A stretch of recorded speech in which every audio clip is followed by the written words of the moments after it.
Ու շարունակելով այս միտքը, ինչի պետք է նաև ձեզ ենք խնդրում լրագրողներին մարդկանց, պետք է ցույց տալ այս իրավախախտումների, այս հանցագործությունների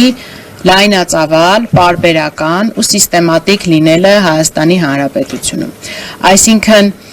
տեսեք, շատ ուղիղ հարց են հղում ՄԱԿ-ի փորձագետները, ասում են ինչ եք արել այս մարդկանց արդարացի փոխհատուցում տալու համար, երկար տեքստ են գրել են ոստիկանական գվարդիան ենք բարեփոխել, դատավորներին ենք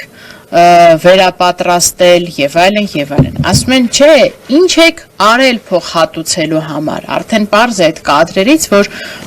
անհամաչափ ուժ է կիրառվել, այս հարցերի պատասխանները չենք ստացել։ Եվ այս պարագայում նաև խնդրանքս է Հայաստանում գործող իրավապաշտպան կազմակերպություններին, հասարակական կազմակերպություններին, որ մի թողեք այս ամեն ինչի բեռը միայն փաստաբանների ուսերին, որովհետև փաստաբանների գործը այս օրերում առանձետել հեշտ չի եւ իրականացնել դատական պաշտպանություն եւ գնալ տեսնել կալանավորներին եւ կազմել այդ բոլոր ներպետական փաստաթղթերը եւ այլն, այսինքն կոնկրետ մարդկանց իրավունքների սահմանափակման գործում զբաղվել, բայց նաեւ երբ որ հարցը վերաբերում է այս աստիճան լայնածավալ խախտումներին,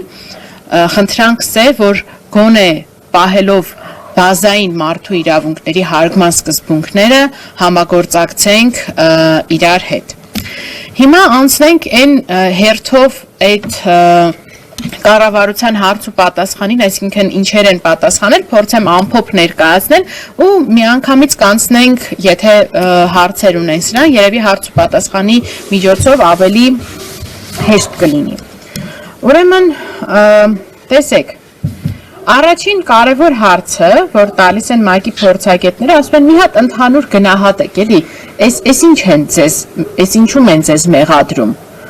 Հունիս 12 եւ 18 արդարների գործ։ Հունիսի 12-ի մասով Հայաստանի Հանրապետության կառավարության մոտավորապես հետեւյալն են։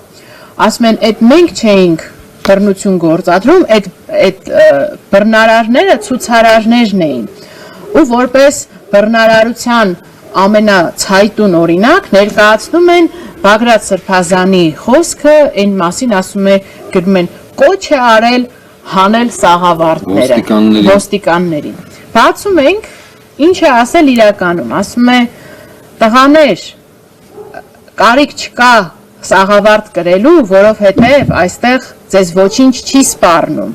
Ուղղակի ասում եմ, քանի որ շոկ է սաղավարտների տակ։ Եվ այս ամեն ինչը կառավարությունը պաշտոնապես ներկայացնում է որպես ապացույց, որ այդ ցուցարարներն են եղել բռնարար։ Շարունակությունն էլ ունի դա։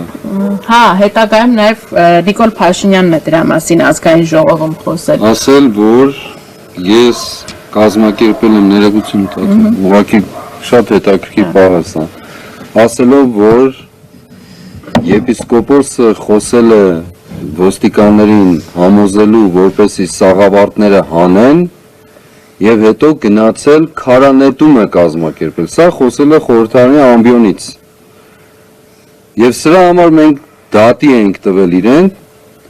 եւ եթե տեսնեք ինչ են ներկայացրել իր պաշտպանները այդ իմաստով, որ ի նկատի չի ունեցել իրեն, արդյոք միայն ինքն էր այնտեղ հոգեվորական եւ այսպիսի մի ստերի շարք Եվ վերջում տեսնելով, որ դրանք չեն անցնում, ուրեմն հայցային վաղեմության ժամկետով դատարանը մերժել է դա։ Սա է սրանց պատկերը, հիմա ներողություն խնդրեմ։ Այդ փաստը արձանագրել եմ որպես մեղադրանք մեր հանդեպ, որպես պատասխան ՄԱԿ-ի, այսպես ասած, հարցադրմանը։ Հետո հաջորդ ասում են, ոստիկանությունը բազմաթիվ անգամներ իրենց սիրելի արտահայտությունն է, օրինական պահանջներ են ներկայացրել, դրան չեն ենթարկվել եւ փորձել են ճեղքել ոստիկանական պատը եւ մտնել հատուկ պահպանվող տարածք։ Մենք ընդհանրապես մի պատասխան ենք տվել սրան ՄԱԿ-ի փորձագետներին, ասենք խնդրում ենք ապացույց ներկայացրեք։ Խնդրում ենք այն ինչը որ ասում եք, տեսեք մենք եթե համեմատենք օրինակ մեր գրածները եւ կառավարության գրածները, գրեթե մեր ամեն նախադասության վերջում կա մի հատ footnote, հայերեն ոնց է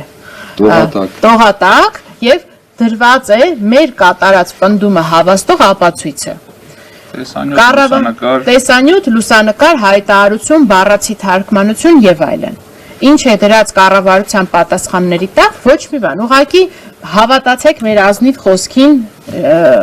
բովանդակության շարադրանք։ Իրենց սիրած հորը Սարեվ։